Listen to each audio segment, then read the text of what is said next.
Lithium ion బ్యాటరీలను సరిగ్గా recycling చేయకపోతే భారీ ముప్పు తప్పదని ఐఐటి మద్రాస్ కెమిస్ట్రీ విభాగం హెచ్చరించింది. 2030 నాటికి సుమారు 11 మిలియన్ మెట్రిక్ టన్నుల బ్యాటరీ వ్యర్థాలు భూమిపై పేరుకుపోయే ప్రమాదం ఉందని తెలిపింది. సౌర విద్యుదుత్పత్తి నిల్వ విధానాలను రూపొందించేందుకు తమిళనాడు విద్యుత్ బోర్డు ఐఐటి మద్రాస్తో కలిసి పనిచేయనుందని సంబంధిత ప్రొఫెసర్లు తెలిపారు. ఎలక్ట్రిక్ వాహనాల్లో విరివిగా వాడుతున్న లిథియం అయాన్, సోడియం బ్యాటరీలను రీసైక్లింగ్ చేసేందుకు విస్తృతంగా ప్రయోగాలు చేస్తున్నామని వివరించారు. ఎలక్ట్రిక్ వాహనాలు, ఎలక్ట్రానిక్ పరికరాల్లో ఉపయోగిస్తున్న లిథియం అయాన్ బ్యాటరీలను సరైన పద్ధతిలో రీసైక్లింగ్ చేయకపోతే భవిష్యత్తులో పర్యావరణానికి భారీ ముప్పు తప్పదని IIT Madras chemistry professor Nitin హెచ్చరించారు.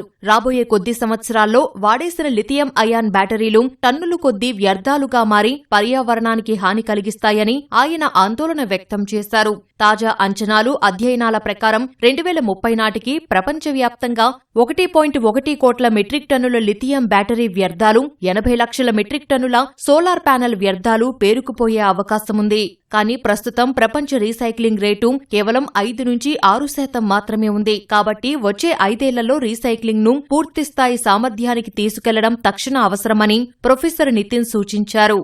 తమిళనాడు విద్యుత్ బోర్డు సౌర విద్యుత్ ఉత్పత్తి, విద్యుత్ నిల్వ విధాన రూపకల్పన కోసం ఐఐటి మద్రాస్తో జతకట్టింది. ఇందులో భాగంగా తమిళనాడు విద్యుత్ శాఖ మంత్రి నిర్మల్ కుమార్ ఐఐటి మద్రాసులోని బ్యాటరీ శక్తి నిల్వ, రీసైక్లింగ్ వ్యవస్థలను క్షేత్రస్థాయిలో పరిశీలించారు. ఈ సందర్భంగా ప్రొఫెసర్ నితిన్ మురళీధరన్ ఈటీవీ భారత్ కు కీలక వివరాలు వెల్లడించారు. వాడేసిన లిథియం అయాన్ బ్యాటరీలను పల్లికరణై వంటి ల్యాండ్ ఫిల్లలలో పారబోస్తే పర్యావరణ విపత్తు తప్పదని ఆయన హెచ్చరించారు. లిథియం అయాన్ బ్యాటరీలను రీసైక్లింగ్ చేస్తే లిథియం, కోబాల్ట్, నికెల్, రాగి వంటి అత్యంత విలువైన లోహాలను తిరిగి పొందవచ్చు. రీసైక్లింగ్ ప్రక్రియలో లభించే నల్లటి పొడిని బ్లాక్ మాస్ అని పిలుస్తారు. దీనిని తిరిగి కొత్త బ్యాటరీల తయారీకి లేదా ఇతర పరిశ్రమల్లో ముడిసరుకుగా ఉపయోగించవచ్చు. ప్రస్తుతం విద్యుత్ బ్యాటరీల కోసం భారత్ 100% విదేశీ దిగుమతులపైనే ఆధారపడుతోంది. కోబాల్ట్ ప్రపంచవ్యాప్తంగా ఒక్క డెమోక్రటిక్ రిపబ్లిక్ ఆఫ్ కాంగోలోనే ఎక్కువగా లభిస్తుంది. బ్యాటరీల రీసైక్లింగ్ ద్వారా కోబాల్ట్ వంటి అరుదైన లోహాలను దిగుమతి చేసుకునే అవసరం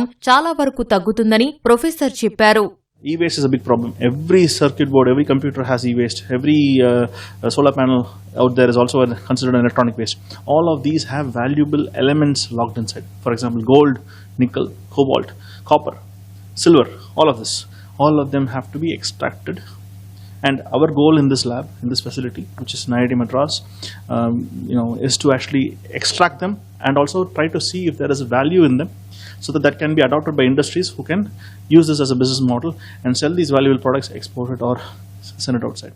ఐఐటి మద్రాసులోని ప్రయోగశాలలో ప్రస్తుతం 50 కిలోల బ్యాటరీల రీసైక్లింగ్ సామర్థ్యముండగా దీనిని 1000 కిలోలకు పెంచాలని లక్ష్యంగా పెట్టుకున్నారు. ఐఐటి సాంకేతికతను వాడుకుంటున్న రీసైక్లింగ్ ప్లాంట్లు ప్రస్తుతం రోజుకు 100 కిలోల కంటే ఎక్కువ సామర్థ్యంతో పనిచేస్తున్నాయి. లిథియం అత్యంత దహనశీలమైనది కావడం వల్ల అగ్ని ప్రమాదాల ముప్పు ఉంటుంది. దీనికోసం ఐఐటి మద్రాస్ ద్రవ ఆధారిత హైడ్రోమెటలర్జీ, ఎలక్ట్రోవిన్నింగ్ సాంకేతికతలను ఉపయోగిస్తోంది. కేవలం బ్యాటరీలే కాకుండా సౌర విద్యుత్ వినియోగం పెరిగే కొద్దీ పాతబడిన సోలార్ ప్యానెళ్ల రీసైక్లింగ్ కూడా అత్యవసరంగా మారింది. అలాగే కంప్యూటర్ మదర్ బోర్డుల నుంచి పర్యావరణానికి హాని కలగకుండా బంగారాన్ని వేరు చేసే చౌకైన రీసైక్లింగ్ విధానాలను కూడా ఐఐటి మద్రాస్ అభివృద్ధి చేస్తోంది.